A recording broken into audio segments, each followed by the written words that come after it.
오늘 하나님이 우리에게 주시는 말씀은 신약성경 요한복음 1장 29절 한 절 말씀입니다. 다 찾으시기를 바랍니다.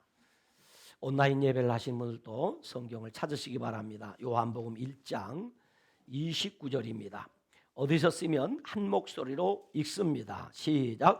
이튿날 요한이 예수께서 자기에게 나오심을 보고 이르되 보라, 세상죄를 지고 가는 하나님의 어린 양이로다. 아멘. 따라서 합시다. 보라, 세상죄를 지고 가는 하나님의 어린 양이로다. 오늘은 부활주일 전주일로서 예수님께서 십자가에서 대속의 죽음을 죽으시기 위해 나귀를 타시고 예루살렘에 입성하실 때에 많은 사람들이 종려나무 가지를 흔들며 호산나 찬송하리로다. 주의 이름으로 오시는 이 곧 이스라엘의 왕이시여 라고 하며 환영한 것을 기념하여 지키는 절기인 종려주일입니다. 그리고 내일부터 월요일부터 한 주간을 우리는 고난주간이라고 합니다. 그러니까 오늘 종려주일 예배가 끝나고 난 다음 날부터 고난주간이 시작이 되는 것입니다. 자, 오늘은 우리는 요한복음 1장 말씀을 통해서 하나님 알아가기를 계속할 터인데, 요한복음 1장 1절에 보면 이렇게 기록되어 있습니다. 요한복음 1장 1절 말씀을 한번 같이 보십시다. 자, 온라인 예배를 드리신 분들도 요한복음 1장 1절 말씀을 같이 읽습니다. 시작. 태초에 말씀이 계시니라. 이 말씀이 하나님과 함께 계셨으니 이 말씀은 곧 하나님이시니라. 아멘. 여기 보면 태초에 뭐가 있었다고요? 말씀이 계셨다. 요한복음 1장 1절을 시작하는데 태초에 말씀이 계셨다. 그런데 1장 1절 마지막 끝부분에 보니까 이렇게 말합니다. 그 말씀, 곧 이 말씀은 누구다? 하나님이시다. 태초에 말씀이 계셨는데 그 말씀은 하나님이시다. 이렇게 1절은 결론을 맺습니다. 그리고 1장 14절에 보면 또 이렇게 기록이 되어 있습니다. 요한복음 1장 14절을 또 한번 같이 읽습니다. 시작. 말씀이 육신이 되어 우리 가운데 거하심에 우리가 그의 영광을 보니 아버지의 독생자의 영광이요 은혜와 진리가 충만하더라. 그런데 이 말씀이 무엇이 되었다고요? 육신이 되어서 우리 가운데 뭐 하신다? 거하신다. 말씀은 태초부터 계셨는데 태초부터 계신 그 말씀이 누구시다? 하나님이시다. 그런데 그 하나님이신 말씀이 뭐가 됐다? 육신이 되었다. 그래서 지금 그분이 우리 가운데 거하신다. 그래서 우리 가운데 주님의 영광이 나타났고, 그래서 우리는 영광을 보게 되었고, 그리고 은혜와 진리가 충만하게 되었다. 이렇게 지금 이야기하고 있습니다. 뿐만 아니라 이 은혜와 진리가 충만할 뿐만 아니라 16절에 보면 은혜 위에 은혜를 누리게 되었다. 엄청난 일입니다. 자, 우리에게 은혜와 진리가 충만하게 되었고 주의 영광을 보게 되었고 은혜 위에 은혜를 누리게 되었다 이 말이에요. 믿기를 축원합니다. 그렇다면 이 말씀이 육신이 되어 오신 그분이 누구인가 이 말이죠. 말씀이 육신이 되어서 우리 가운데 오신 분이 누구이시다? 예수님이시다. 그런데 그 예수님이 누구셨다? 말씀이셨다. 그 예수님은 누구이셨다? 하나님이셨다. 그 예수님은 언제부터 계셨다? 태초부터 계셨다. 그래서 그분이 우리 가운데 오심으로 말미암아 우리 가운데 은혜와 진리가 충만하게 되었고, 그리고 은혜 위에 은혜를 누리게 되었다 이 말입니다. 그런데 6절 말씀에 보면 또 이런 말씀이 있어요. 요한복음 1장 6절 말씀에 같이 봅니다. 시작. 하나님께로부터 보내심을 받은 사람이 있으니 그의 이름은 요한이라. 자, 태초부터 계신 그 말씀으로부터, 그리고 그 하나님으로부터 육신을 입고 이 땅에 오신 예수님으로부터 보냄을 받은 사람이 있다. 그 사람의 이름이 무엇이다? 요한이다. 이 요한은 사도 요한입니까? 세례 요한입니까? 요즘도 요한이라는 이름은 많습니다. 우리나라에도 요한이가 참 많아요. 예수 안 믿는 요한이도 있고 예수 잘 믿는 요한이도 있고, 하여튼 요한이가 많아요. 근데 당시에도 요한이가 많아요. 칼빈 선생도 요한 칼빈이죠. 요한 칼빈. 요한이라는 이름이 참 많아요.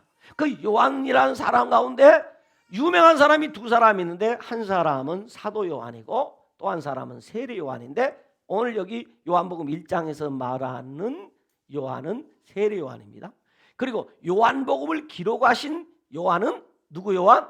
사도 요한입니다. 그 요한 같은 요한이라고 생각하면 안 돼요.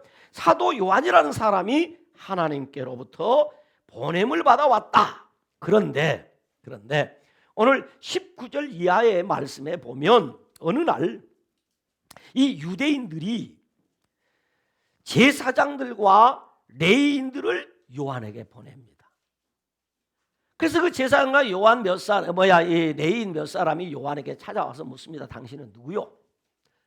도대체 당신은 누구냐? 하면서 이 요한이라는 사람의 정체성을 묻습니다.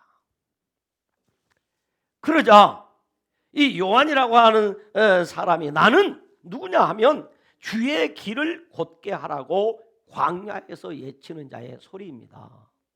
나는 소리다. 주님의 길을 곧게 하라고 광야에서 외치는 소리입니다. 물론 그 중간에 좀 이야기가 있습니다. 중요치 않아서 생략하고 넘어갑니다. 그러자 그들은 또 계속하여 묻습니다. 그렇다면 어찌해서 당신은 세례를 베푸십니까? 라고 이 세례 요한에게 묻습니다. 그러자 세례 요한이 말합니다. 내가 물로 세례를 베푸는 것은 사람의 모양으로 오신 하나님, 말씀이신 하나님이 어떤 분이신가를 내가 소개하여 이스라엘에 나타내려고 합니다. 그러니까 자신이 지금 세례를 베푸는 것은 자신을 드러내기 위함이 아니고 내가 드러내야 될 분이 있다. 그분이 누구냐면 사람의 모양으로 오신 하나님이시다. 곧 말씀이신 하나님이 어떤 분인가를 오늘 당신들에게 나타내려고 합니다. 이렇게 세례 요한이 대답을 해요. 그러면서 세례 요한은 오늘 요한복음 1장 26절부터 36절까지의 말씀을 통해서 하나님이 누구이신가, 말씀이 육신이 되어 오신 그 하나님, 어린 양으로 오신 그 하나님이 누구인가를 오늘 세례 요한이 나타내고 있습니다. 그러면 오늘 저와 여러분이 성경을 가지고 세례 요한이 소개하는 하나님은 어떤 분인가 좀 찾아보자고요. 왜? 우리는 지금 2020년 지금 계속해서 주일날 설교를 듣는데 설교 제목이 하나잖아요. 무슨 제목이죠? 하나님 알아가기. 그러면 세례 요한이 소개하는 하나님은 어떤 분인가 한번 찾아봅시다. 한 3분 시간을 줄 테니까 여러분이 찾은 것을 한번 성경을 한번 보세요. 26절부터 요한복음 1장 26절부터 36절까지 혹시 현관편이나 펜이 있으신 분들은 세례 요한이 여기 하나님 이렇게 소개했구나 하고 성경에 표시를 해보시기 바랍니다. 온라인 예배 드리신 분도 지금 성경을 펼치고 성경에서 지금 세례 요한이 소개하는 하나님이 어떤 분인가 하고 찾으시기 바랍니다. 자, 찾으셨습니까? 자, 한번 말씀해 볼까요? 어떤 하나님입니까? 여러분이 찾으신 하나님, 세례 요한을 통해서 소개된 그 하나님 중에 여러분이 찾으신 하나님, 아무리 나는 보이지가 않는다 하는 분도 있을 것이고 찾으신 분이 있어요. 어떤 하나님이십니까? 세상 죄를 지고 가는 하나님의 어린 양이라고 했어요. 또요? 하나님의 아들이라고 했어요. 또요? 예? 성령으로 세례를 베푸시는 하나님. 또요. 예, 하나님의 어린 양. 2번 나와요. 또요. 대충 그만큼 찾으셨어요? 자, 그러면 이제 봅시다. 26절을 한번 볼까요? 26절에 보면 어떻게 소개를 하냐면 26절에 그 하나님은 너희가 알지 못하는 분이다 이런 거예요. 오늘 세례 요한에게 온 제사장들과 레위인들이 알지 못하는 분. 근데 그들이 지금 하나님을 알고 있다, 모르고 있다? 모르고 있다. 너희가 알지 못하는 한 사람, 그분이 누구이시다? 하나님이시다. 31절과 33절에 보면 누구도 모른다, 나도 알지 못했던 분이다 그랬어요. 그들도 몰랐고 세례 요한도 몰랐던 분이다. 그러나 지금 세례 요한은 안다, 모른다? 안다. 그래. 어떻게 알았느냐? 32절에 보니까 성령이 비둘기같이 하늘부터 내려와서 그 위에 머무르는 것을 봤다. 그러니까 오늘 여기 소개하는 세례 요한이 소개하는 하나님, 말씀이 육신이 되신 하나님은 어떤 분이냐? 성령이 하늘로부터 비둘기같이 내려와서 그 위에 머무르시는 분이다. 여러분 못 찾으셨나요? 왜 말씀이 없으셨어요? 그렇단 말이에요. 그 다음에 여러분이 말한 대로 33절에 보니까 그분은 성령으로 세례를 베푸시는 분이다. 그 다음에 27절에 보면 그분은 세례 요한 뒤에 오시는 분이다. 내 뒤에 오신다. 그러나 30절에 보면 그분은 세례 요한의 뒤에 오지만은 어떻게 하시냐? 나보다 앞서고 그 다음에 나보다 먼저 계신 분이다. 하나님은. 왜요? 언제부터 계셨기 때문에? 태초부터 계셨기 때문에. 태초부터 계셨기 때문에 바로 그분은 그런 분이라는 거죠. 그런데 그분은 34절에 보니까 하나님의 아들이시다. 뿐만 아니라 오늘 본문 29절 말씀과 그리고 36절에 말하기를 그분은 하나님의 어린 양이시다. 그러므로 27절에 말하기를 그분은 얼마나 위대하고 높으신 분이 나는 그의 신발끈도 풀기를 감당할 수 없을 정도의 분이다. 이렇게 소개를 해요. 여러분이 오늘 살피지는 못했습니다만 3장 3절에 가서 보면 세례 요한은 이렇게 말합니다. 그는 흥하여야 하겠고 나는 쇠하여야 하리라. 그분은 흥해야 되는 분이다. 이렇게 말을 하고 있습니다. 여기서 우리가 다 살펴볼 수는 없고 하나만 살펴보려고 합니다. 그게 무엇인가? 어린 양입니다. 어린 양. 어린 양. 이 어린 양이라고 하는 말은 하나님의 어린 양이라고 소개하고 있는 이 하나님, 곧 이 말씀이 육신에 오신 그분은 누구인가? 이 헬라어로 어린 양이라는 이 말은 암노스라는 말인데, 암노스라고 하는데 신약에 딱 4번 나오는 단어입니다. 보통 생후 1년 미만의 새끼 양을 가리키는 헬라어 명사입니다.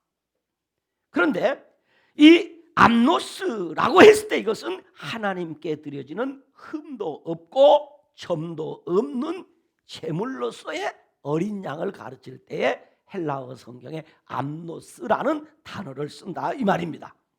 그러니까 구약 시대에 아벨이 하나님께 드렸던 양. 그런가 하면 이스라엘 백성들이 애굽의 노예 생활에서 벗어나기 전에 전날 밤에 그 피를 집 좌우 문설주 인방에 바르고 먹었던 그 양, 매일 아침 저녁에 제단에 드리던 그 제물된 양, 안식일과 절기에 하나님의 제단에 드렸던 양이 암노스입니다. 어린 양입니다.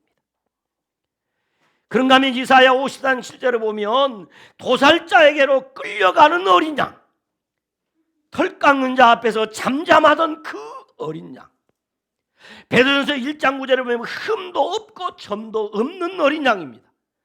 요한계시록 5장 12절에 보면 죽임을 당하신 어린 양. 요한계시록 7장 17절에 보면 그 어린 양은 보호자 가운데 계신 어린 양이다. 그분이 암노스, 하나님의 어린 양. 하나님의 어린 양이라고 할 때 이 말은 어린 양으로 오신 하나님, 어린 양으로 오신 하나님입니다. 그래서 오늘 설교 제목이 어린 양으로 오신 하나님, 이렇게 정해봤어요. 하나님이 어떻게 했다? 어린 양으로 우리 가운데 오셨다. 그래서 우리가 은혜와 진리가 충만한 삶을 살게 되었다. 어린 양으로 오신 그 하나님 때문에 우리는 은혜에 의해 은혜를 누리는 삶을 살게 되었다. 누가요? 우리가. 그렇게 믿으십니까? 그렇다면 하나님의 어린 양으로 오신 하나님은 어떤 하나님이신가? 첫째, 유월절 어린 양입니다. 헬라어 암노스라는 단어와 비슷한 히브리어 단어가 있는데 그 단어가 케베스라는 단어입니다. 케베스, 히브리 말입니다. 오늘 상당히 우리 수준이 높아졌습니다. 이 암노스라는 말은 헬라어 신약 성경을 기록할 때 썼던 단어고, 이 케베스라는 말은 구약 성경을 기록한 히브리어 말인데, 이 암노스라는 말인가 케베스라는 단어, 이것은 또 어린 양뿐만 아니라 양을 의미하는데, 이스라엘 백성들이 애굽에서 430년 동안 노예 생활하는 가운데 그 노동이 너무 힘이 들었어. 그래서 성경에 보면 그 고된 노동으로 인하여 탄식을 했다. 그러면서 하나님께 부르짖어 기도를 합니다. 하나님께서는 그 부르짖는 고통 소리를 뭐 하셨다? 들으셨다. 여러분, 우리가 고통을 당하고 어려움을 당할 때 기도하면 하나님은 그 기도를 반드시 들으십니다. 그래서 하나님은 어떤 때 우리의 기도하는 모습을 보고 싶고, 어떤 때 우리의 기도 소리를 듣고 싶으셔서 우리에게 고통을 주십니다. 그래, 그때는 우리가 어떻게 해야 되냐? 기도하면 돼요. 하나님 앞에 와서 기도하는 모습을 하나님은 보고 싶은 거예요. 이렇게 설명하면 어떨까요? 간혹 시골에 계신 우리 어머니나 아버지가 머리가 조금만 열난다 전화하고 아니 괜찮다 그래. 어떠세요? 그러면 괜찮아요. 괜찮다 그래. 그런데 한 번 이상하게 자고 나니까 머리 밑이 뜨겁다. 야 걱정하지 말아야. 걱정하지 마. 이 얘기는 뭐예요? 걱정하지 말란 얘기입니까? 아봐라 이 말이야. 얼굴 좀 보고 싶다. 무슨 말인지 알겠어요? 그런데 이 자식놈들은 그걸 모른단 말이지. 이제 언제 아느냐? 60 넘으면 이제 알아. 별거 없어도 부모 된 자는 자식이 뭐 하고 싶다? 보고 싶다. 하나님도 우리가 하나님 앞에 엎드려 기도하는 모습을 보고 싶어. 아멘 좀 해봐요. 우리 하나님도 우리가 기도하는 소리를 듣고 싶어. 그래서 이스라엘 백성들이 하나님 앞에 기도한 거지. 왜? 노동이 힘들어서. 그런데 하나님께서는 그 기도를 들으시고 어떻게 하시느냐? 그 성경에 보니까 그 고통 소리를 들으시고 아브라함과 이삭과 야곱과 맺은 언약을 생각하여 그들에게 자유를 주기로 결정을 합니다. 이미 하나님이 그들을 애굽에서 건져내기로 계획을 세워놓으셨어요. 세워놓았지만 하나님은 그들이 뭐 하기를 기다리셨다? 기도하기를 기다리셨어. 이렇게 생각하면 하나님은 나를 위해 필요한 모든 것을 내가 기도하면 준비하시는 것이 아니고 준비를 다 해놓으시고 뭐 하기를 기다린다? 기도하기를 기다리신다. 그러니까 여러분이 필요한 거 못 받은 것은 왜 못 받았다? 기도하지 않아서. 그래서 야고보 사도가 그리 말을 하죠. 너희가 얻지 못하면 구하지 않기 때문이다. 하나님은 그 뜻을 위해 반드시 우리의 기도라는 재물을 받으신다. 사용하신다. 이걸 여러분 믿으셔야 합니다. 이걸 믿으셔야 돼요. 그래서 아브라함과 이삭과 야곱에게 약속을 하나님이 다 기억하시고 하나님이 어떻게 하시느냐? 하나님이 준비한 모세라는 사람을 부르시고 모세를 보내어서 이스라엘 백성들의 그 고통 가운데서 건져내기로 계획을 하십니다. 그래서 하나님의 보냄을 받은 모세가 애굽의 바로 왕에게 가서 이스라엘 백성을 내보내라. 그랬더니 바로 왕이 안 된다는 겁니다. 왜냐하면 이 사람들을 내보내면 우리나라 경제가 무너집니다. 적지 않은 애굽의 수많은 그 노동 현장에 100만 명에 이르는 이 히브리인들의 노동력이 한꺼번에 빠져나가면 애굽의 경제가 무너지니까 안 된다는 겁니다. 그래서 하나님은 모세를 통해서 9가지 재앙을 내립니다. 손 들듯 하는데도 안 들어요. 애굽의 바로 왕이.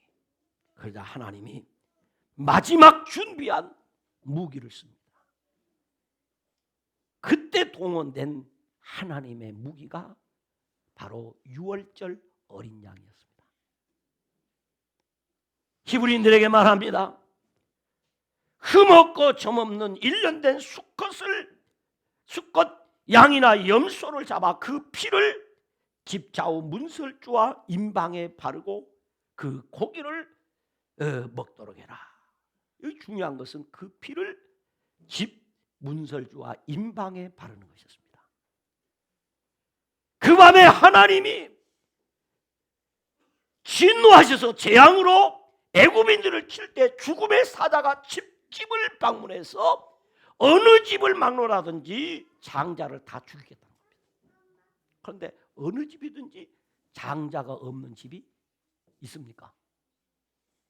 큰아들들, 요즘 큰아들이면서 막내아들이잖아요. 그런데 하나님이 그때 심판하실 때에 그 피를 보면 우리 하나님이 그냥 그 집은 패스오버하겠다, 넘어가겠다. 성경은 말합니다. 내가 피를 볼 때에 너희를 넘어가리니 재앙이 너희에게 내려 멸하지 아니하리라. 어린 양의 피가 있으면 하나님의 재앙이 패스오버한다, 넘어간다, 그 말이에요. 그래서 이스라엘 백성들은 그 말씀을 믿고 순종했어요. 집마다 그 집 들어가는 이 문 임방과 설주에 피를 다 발랐어요. 그런데 애굽인들이 가만히 보니까 히브리인들이, 이스라엘 사람들이 전부 양을 잡아가지고 피를 막 바르는 거예요. 그러니까 애굽인들이 아마 저거 이상하다, 우리도 한번 해보자. 그래서 그들도 문 임방과 설주에 양의 피를 발랐어요. 그런데 놀라운 것은 그 피가 있는 집, 피를 바른 그 집에서는 장자가 죽지 않았어요. 그러나 피를 바르지 아니한 집은 저 애굽의 바로 왕으로부터 시작했어. 처음 난 옥에 갇힌 자의 장자까지 성경은 말합니다. 밤중에 여호와께서 애굽 땅에서 모든 처음 난 것 곧 왕위에 앉은 바로의 장자로부터 옥에 갇힌 사람의 장자까지와 가축에 처음 난 것을 다 치심해 그 밤에 바로와 그 모든 신하와 모든 애굽 사람이 일어나고 애굽에 큰 부르짖음이 있었으니 이는 그 나라에 죽임을 당하지 아니한 집이 하나도 없음이었더라. 다 죽었어. 다 죽었어. 딱 한 가지입니다. 죽었느냐 안 죽었냐, 그것은 어디냐? 그 집에 어린 양의 피가 있느냐 없느냐 이겁니다. 어린 양의 피가 있느냐 없느냐? 그 피가 있으면 우리 하나님이 재앙을 내실 때 그 집은 패스오버. 유월절 어린 양의 피는 430년 동안 계속되던 고통스러운 노예의 삶에서 자유를 얻게 하고 구원을 받게 하는 능력이었습니다. 하나님의 어린 양으로 오신 하나님은 유월절 어린 양으로서 재앙을 멈추게 하고 구원을 주시는 하나님의 능력이 되어 출애굽의 대역사의 출발점이 되게 했습니다. 그러므로 저와 여러분은 그 피를 믿고 순종하는 자에게는 하나님의 능력이 되는 것입니다. 그래서 성경은 복음은 하나님의 능력이라, 십자가는 하나님의 능력이다. 누구에게 믿고 순종하는 자에게는 하나님의 능력이 나타납니다.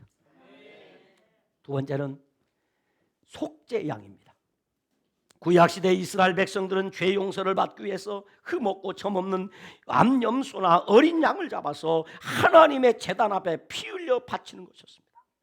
그러나 아무리 많은 양을 잡아 그 피를 제단에 드리고 뿌려도 죄가 완전히 씻겨지지는 않았습니다. 그것이 구약 제사의 한계였습니다.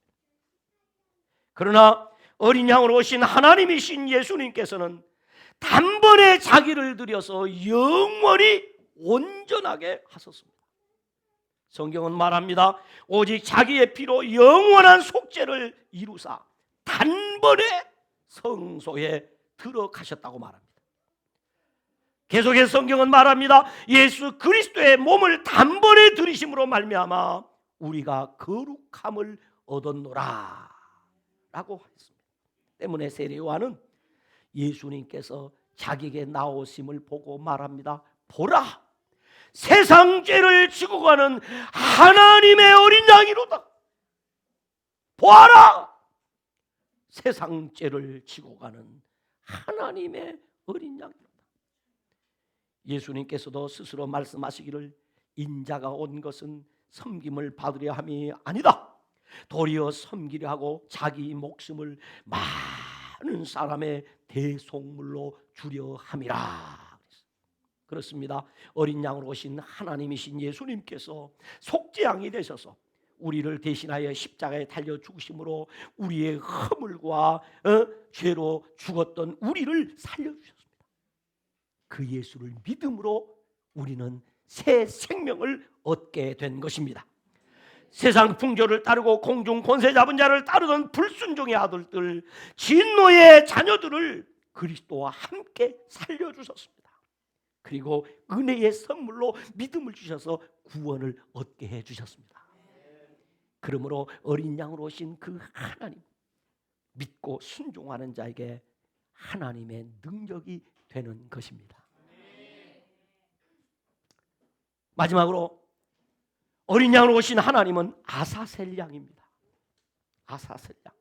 구약 시대에는 1년에 한 번 대속죄일에 1년 동안 지은 모든 죄를 용서받기 위해서 성전에 나가 염소 두 마리를 통해 속죄를 합니다. 여러분 보세요. 구약 시대는 우리가 오늘 죄지면 오늘 지은 것을 또 양을 잡아서 하나님 앞에 아침이나 저녁에 속죄를 양을 드려요. 그래 놓고도 죄가 완전히 용서가 안 되니까 1년에 한 날을 잡아가지고 대속죄일입니다. 그날에 1년 동안 지은 죄를 모조리 모아가지고 또 속죄제를 드립니다. 그래도 우리 죄가 완전히 속죄가 되지 않아요. 그러면 이 두 마리 양이나 염소를 택해가지고 속죄를 했는데 대제사장이 그 두 마리 염소 중에 하나는 하나님을 위하여 제비를 뽑고 하나는 아사셀을 위해서 제비를 뽑습니다. 그래서 하나님을 위하여 제비 뽑은 그 제물된 양이나 염소를 잡아서 그 피를 이제 가지고 지성소에 들어가서 하나님 앞에 속죄제를 드려요. 그러면 하나님이 불로 그 제물을 받으시면 그때 백성들은 모두 우리 죄가 사했다고 할렐루야를 찬송하고 막 난리 납니다. 그런데 그 하나님을 위하여 뽑은 양으로 하나님 앞에 제사를 지낼 때 아사셀을 위하여 뽑은 또 한 마리의 양이나 염소는 바로 그 성전 입구에 혹은 성막 입구에 메워놓고 있습니다. 기다리고 있습니다. 그러면 제물이 하나님 앞에 연락되고 나면 제사장 중에 한 사람이 아사셀 양을 끌고 시작된 축제의 거리를 지나게 됩니다. 6월절이 돌아오더죠. 그러면 온 백성들이 거리에 나와서 축제를 벌입니다. 그 축제의 하이라이트는 그 지나가는 아사셀 양에게 자신의 죄를 다 전가시키는 겁니다. 자신의 죄를. 그래서 아사셀 양을 끌고 가면 사람들이 나와서 온갖 악한 말은 저주는 절은 다 퍼붓습니다. 그러다가 어떤 사람은 그 아사셀 양에 덤벼서 막 털을 뜯고 막 꼬집고 침을 뱉고 돌팔매질을 하고, 그러면 이 아사셀 양은 완전히 피투성이 됩니다. 걸어갈 힘도 없습니다. 그러면 그 아사셀 양을 끌고 가는 사람이 이 아사셀 양을 질질질 끌고 갑니다. 그러면 피가 나겠습니다. 그것을 본 사람들은 자기 죄가 전부 아사셀 양에게 전가됐다고 믿고 그 아사셀 양에서 막 저주를 피투성이에 대해서 끌려갑니다. 해가 뉘엿뉘엿 넘어갑니다. 그러면 이 아사셀 양을 끌고 가는 그 제사장이 그 아사셀 양을 배에 태웁니다. 그리고 그 양을 강 건너로 가서 강 언덕 낭떠러지 있는 곳에 이 양을 끌어내려 놓습니다.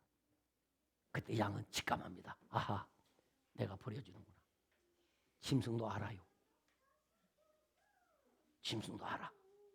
제 어렸을 때 보면 우리 집에 키우던 소를 팔러 가기 위해서 우리 아버지가 소똥도 다 띄고 다 하면요, 소가 여물을 안 먹고 눈물을 뚝뚝, 그 큰 물에서 눈물이 뚝뚝 떨어져요.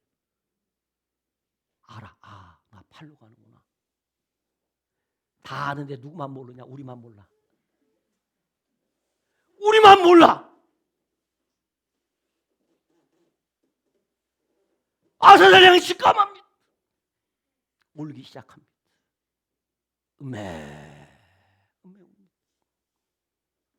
강 건너 언덕에 이르면 이 아사셀 양을 끌고 갔던 제사장이 그 아사셀 양을 그 낭떠러지에다가 밀어버립니다. 그리고 싣고 갔던 배를 강에서 멀리 쭉 밀어버립니다.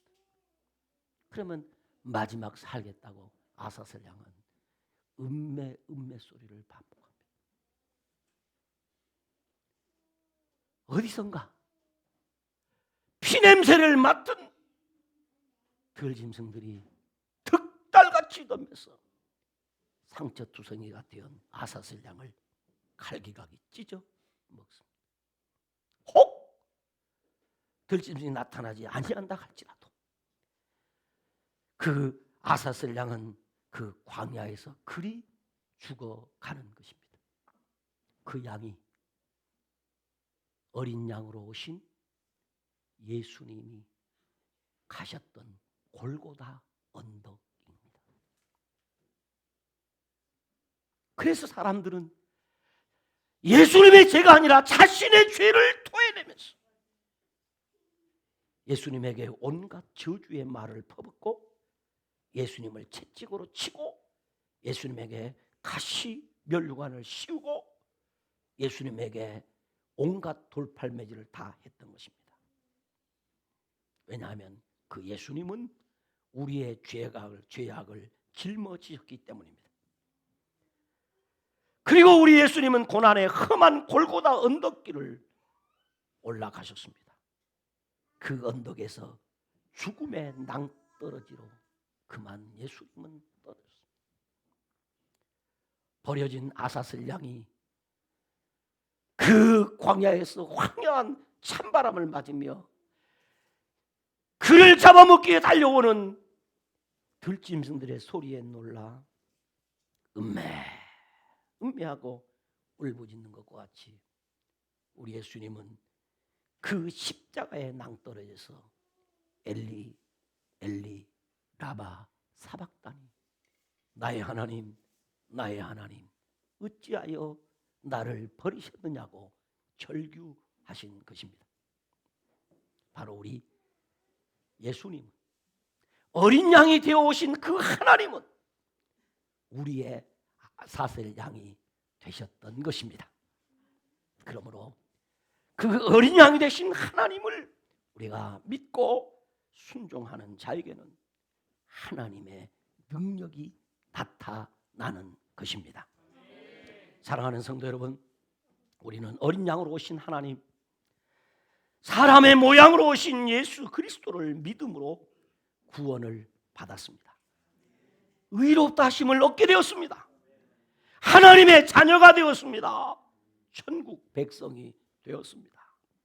제사장 나라 거룩한 백성이 되었습니다. 그렇다면 이제 우리는 어떻게 살아야 할까요? 저는 그 은혜를 깨닫고 그 은혜를 따라 살다가 이름도 없이 빛도 없이 주님의 품에 안기신 우리 교단 선배 목사님의 이야기로 오늘 설교를 마치려고 합니다. 화면을 보겠습니다. 여러분, 하나님께서는, 이 말은 목사님이 평상시 설교하실 때의 모습입니다. 그 아들이 쓴 책에 나온 글을 여러분에게 소개합니다. 아버지는 말더듬이 있었다. 한마디 하려고 해도 계속 더듬으시고 저는 이라는 말을 반복했어요. 긴장하면 더 더듬었다. 놀라운 것은 말더듬이 있으셨는데도 하나님께서 목회자로 부르실 때에 순종한 것이다. 하나님은 좋으십니다 라는 말을 마치지 못할 정도로 말더듬이가 심했습니다. 목회자로 부르심에 순종했지만 말더듬이 고쳐지는 기적은 일어나지 않았다. 그러나 아버지는 더 기도하며 충성했다. 설교 한 번을 하기 위해 기도하고 또 기도하며 연습을 많이 했다. 그래도 아무래도 더듬어지니까 목회도 어렵고 그 와중에 교인들 사이에 싸움까지 벌어져서 교회는 갈라지기 시작했다. 교회와 성도들을 진심으로 사랑했던 아버지는 마음이 너무 아팠다. 그때 그 아버지는 기도하고 올게요 하는 말을 남기고 그렇게 산에 올라가 40일 금식 기도를 하시다가 17일째 되던 날 그만 세상을 떠나고 말았다. 당신 아는 목사님 아들이 하는 말입니다. 하나님을 이해할 수 없었다. 교회를 위해 금식하며 기도하는데 교회를 불같이 일으켜 세워주시지는 않으시고 그 담임 목사를 데려가시면 어떻게 하자는 것인지 하나님이 원망스러웠다. 하지만 나는 어머니가 제일 이해하기 힘들었다. 목사인 남편이 그토록 싸늘한 시집이 되어 돌아왔는데 어머니는 단 한 번도 하나님을 원망하지 않았다. 이해할 수 없는 상황 속에서도 어머니는 계속 기도하기 시작했다. 눈물로 찬양을 부르시곤 했다. 하나님의 은혜로 이 쓸데없는 자 왜 구속하여 주는지 난 알 수 없도다. 이 찬송을 반복해서 부르고 또 부르셨답니다. 풍랑은 잠잠하지 않았다. 아버지가 돌아가시고 사택을 비워줘야 하는 상황에서 우리 가정은 죽을 고생을 하며 길거리로 나앉았다. 참 아픈 이야기였다.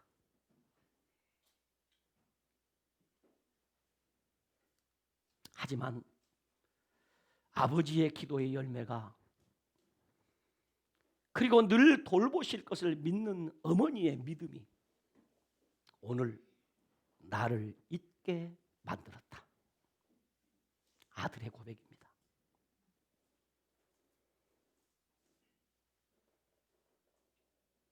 요즘 대한민국에서 가장 잘 나가는 목사님입니다. 목사님들이 모두 부러워하는 목사님입니다.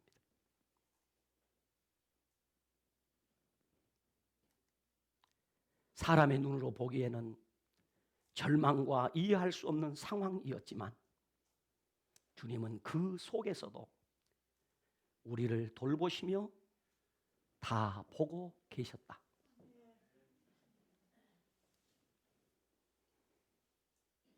내가 내 행위를 아노니 내가 작은 능력을 가지고서도 내 말을 지키며 내 이름을 배반하지 아니하였도다 라는 말씀처럼 하나님은 그 목사님과 그 가정을 보고 계셨습니다.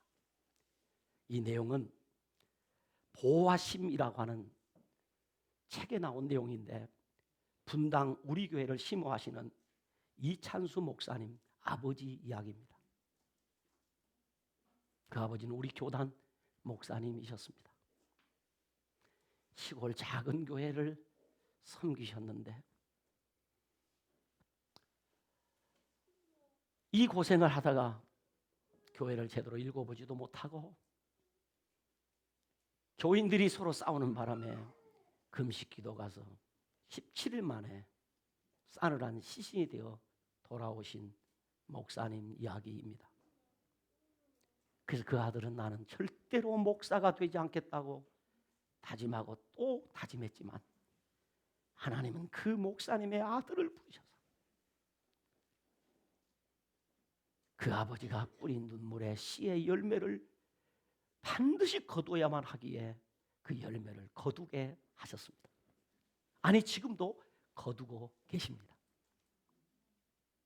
여러분, 하나님의 약속을 신뢰하는 것은 작은 것에서, 가끔은 열악한 상황에서 시작된다고 딘도안이라는 사람은 그리 말했습니다.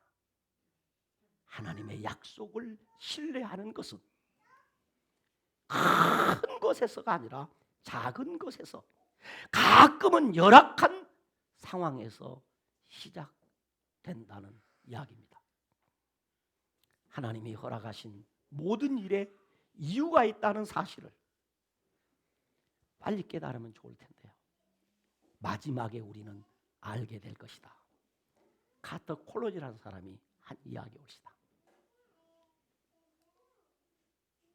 한번 같이 읽어볼까요? 같이 읽습니다. 시작. 어려운 환경 속에서 하나님을 예배하라. 그러면 하나님이 정하신 때에 그 환경을 순식간에 바꾸어 버릴 것이다. 동의하십니까? 어려운 환경 속에서 하나님을 예배하라. 그러면 하나님이 정하신 때에 그 환경을 순식간에 바꾸어 버릴 것이다. 오스왈드 챔버슨이라는 이분 책이 많아서 여러분 아실 겁니다. 마지막으로 영상 하나를 더 봅니다. 같이 한번 읽어볼까요?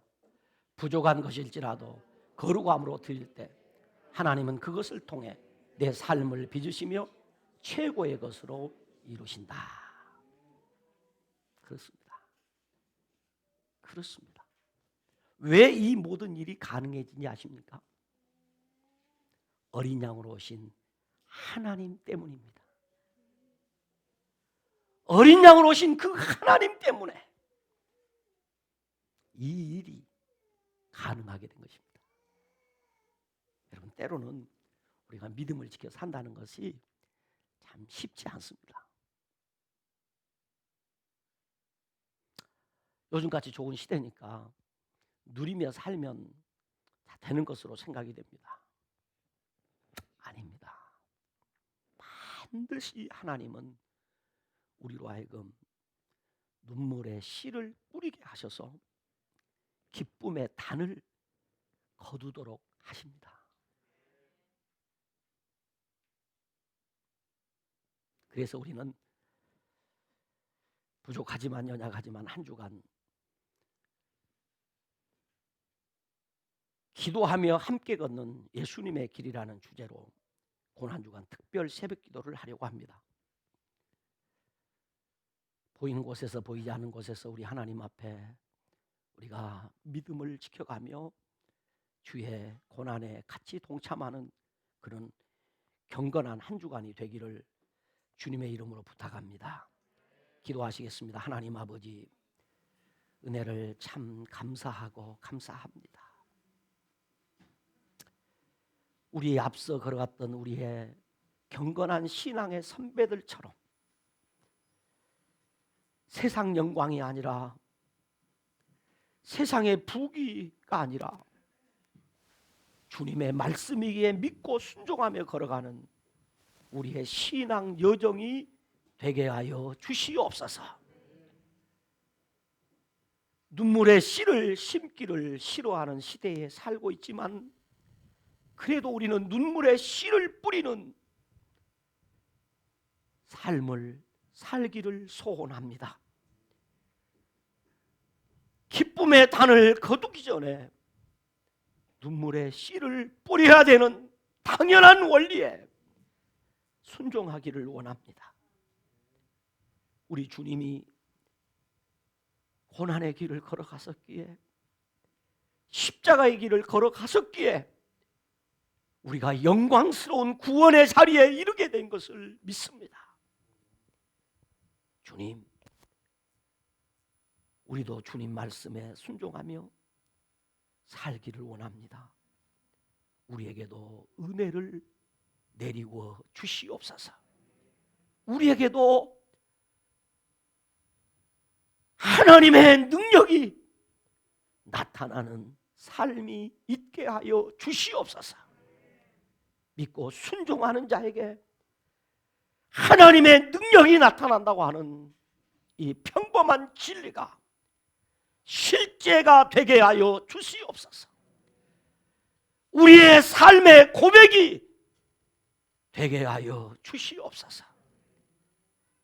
우리의 입술에 간증이 되는 은혜를 허락하여 주시옵소서. 예수님 이름으로 기도드리옵나이다. 아멘.